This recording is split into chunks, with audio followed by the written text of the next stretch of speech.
geleceğime umid bilen garayan, ayrılıkta ilim günüm bugün sizi küzeyen.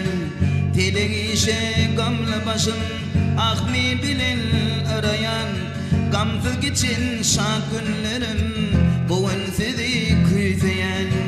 Telegişe gamlı başım ahmi bilen arayan, gamsız geçin şad günlerim bugün sizi küzeyen.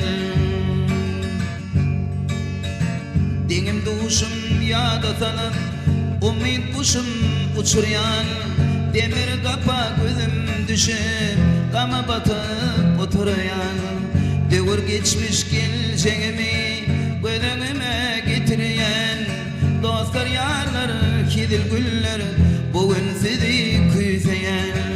Devir geçmiş geleceğimi gözüme getiriyen, dostlar yarlar kidil güller bugün sizi küzeyen.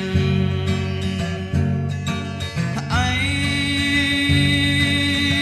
gözümdeki mayımda idagali şakülleri, karaçılık çıktı bağda dökülüptür ak gülleri. Gelir mi ke dolanır mı şol yakımlı akenler, kaygı gamsız geçin yıllar bugün sizi küzeyen.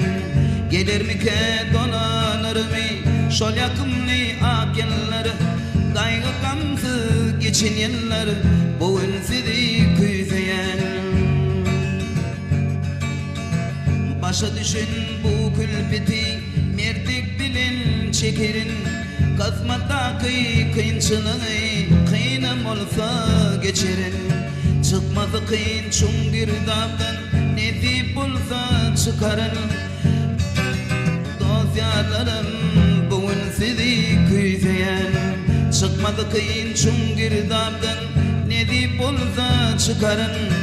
Bereketli destirhanım bugün seni küzeyen.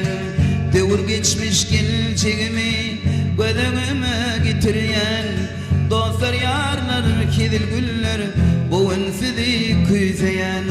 Kaygı gamsız geçin yıllar bugün sizi küzeyen. Bugün sizi